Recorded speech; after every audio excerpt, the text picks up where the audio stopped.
Hi, I'm Blane. And I'm John. And welcome to this episode of Textbook Technique, a comprehensive guide to ballet training.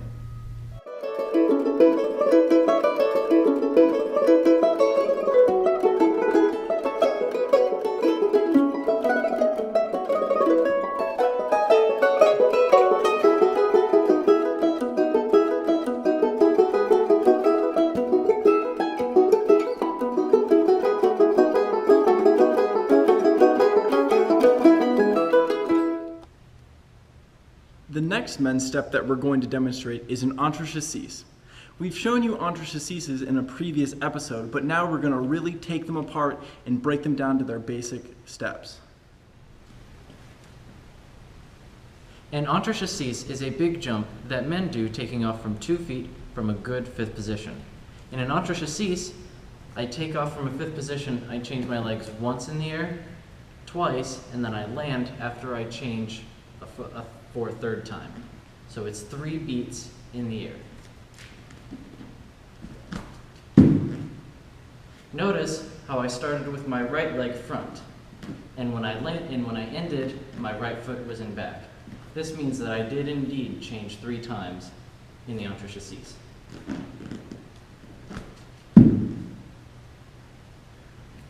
An easy way to think of entre-chassés or as a simple changement. You're really just changing your leg, but with an extra beat added in there. If you overthink your entre-chassés, they become really complicated when they're not that difficult. I'm going to demonstrate a few more entre-chassés and slow them down so you can really see the way that the legs beat.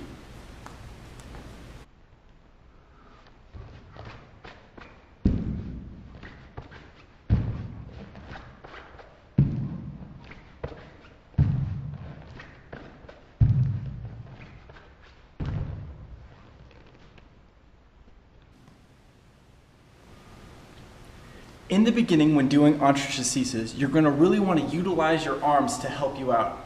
The motions that I'm using with my arms comes from the famous bluebird variation in Sleeping Beauty. The motion is that of a bird flying up and down, but it is typical for most men to use these arms when doing their entre-chassés. These arms help my body raise off the ground. Really nice, light, breathy feeling. When you really want to work on the advanced versions of entre-chassés, try keeping your arms down in a nice, equal, even position without using them to help you. This is very difficult. I'm not allowing my body to pitch forward or back and throw me off in the middle of my entre-chassés. It is very common for people to do it and throw themselves forward, so when they jump into the cease, they fly backwards. This is incorrect. The next step we are going to show you is called a cabriole. Cabriole is when you take off with the straight leg to the front, side, or back, and the bottom leg comes up and they bounce off of each other in the midair. As I said, these can be done either to the front, to the side, or to the back, although it is most common to be done front or back. Now I'm going to demonstrate a single cabriole to the front. A single cabriole, as I said, is when I'm going to throw my first leg and the second leg is going to bounce underneath it. I'll show you that one more time.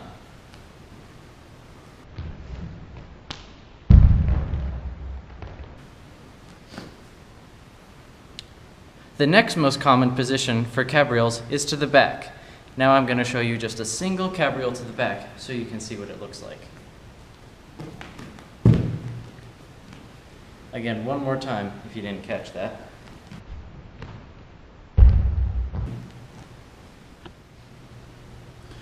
It's important to remember in cabrioles to keep your body lifted in whatever position. Most things in ballet allow that you need to keep your body in an upright position so as to not throw off your center of gravity. Cabrioles are the same. With cabrioles, to the front in particular, you want to make sure that your body is in contrast with your leg in a nice lifted position. Similar with cabrioles and arabesque. Your chest is lifted and your arms are extended in whatever position they're in.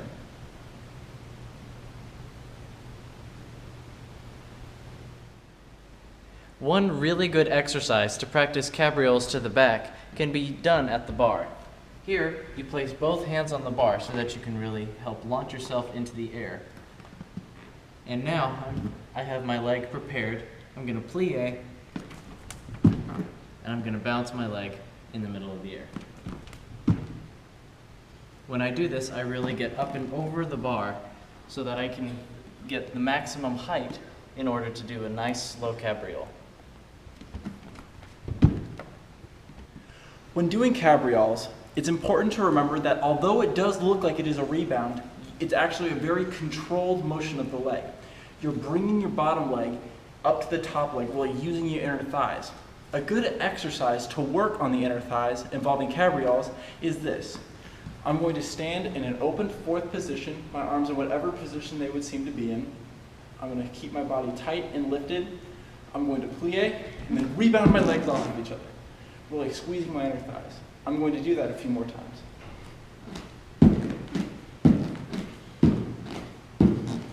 After you've done a few on one side, it's important to go to the other side and really even yourself out.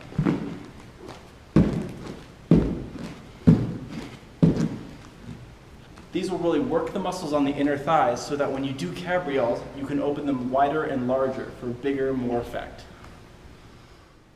Now, I'm going to show the advanced version of a cabriole, which is a double cabriole, where I go up and my legs beat and rebound twice in the air. Here, I'm going to show a double cabriole to the front position.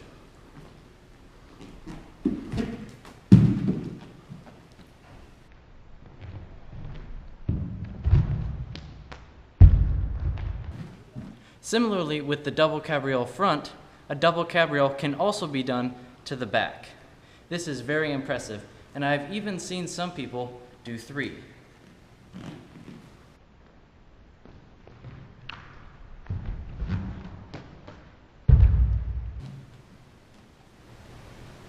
One very important note for cabrioles is the position of the legs when they meet in the beat in the air. You really want to make sure that you're beating from the top of the inner thighs. You don't want to beat your ankles. That will really bruise and mess up your feet. Just like the exercise that Blane showed, you really want to let the bounce happen with the meat of your legs. You don't want the bones to ever be clacking together. The next step that I'm going to show you is called a manège. A manège, or broken down, is called a tombe coupé jeté leap. This is typically done in a circle at the end of the variation. The dancer will start in one corner, circle around the room or stage, and end up in the opposite corner or back where they started. The manège involves many intricate steps, so I'm just going to demonstrate what it looks like, and then we're going to stop, break it down, and really slow it down for you guys.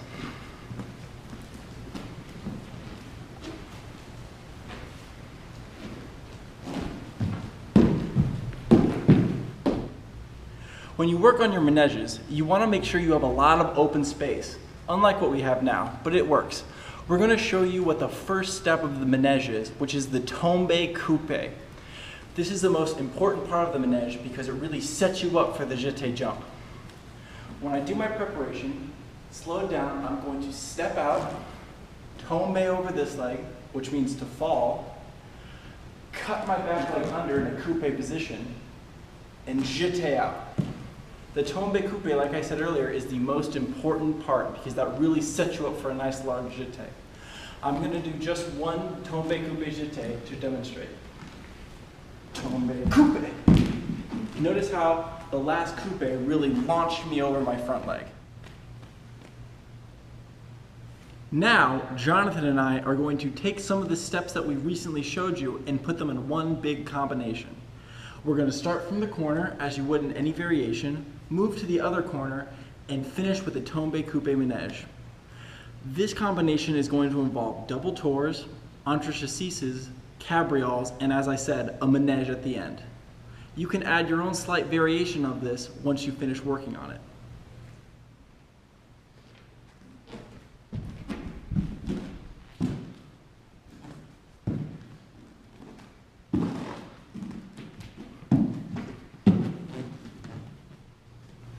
Notice how in that combination, Jonathan controlled his breath and really articulated every single step that he did. He took time and thought about all the checklist that we showed for each step. Now, we're going to talk a little bit about a male variation. As we said earlier, a male variation usually comes after the pas de deux. The male variation varies from about 1 minute to 1.5 minutes to even 2 minutes. The whole variation is big jumps, turns, and other big men's steps, so it's very easy to wear yourself out early on in the variation. When doing a male variation, or men's combinations in general, it's important to keep track of your breath and your body positions so as to not expend excess energy on unnecessary positions. Male variations are very difficult and daunting at first, but with practicing each step individually and then together, they become very manageable and easy to do. Thanks for watching this week's episode of Textbook Technique. We hope you learned a whole lot about men's steps and male variations.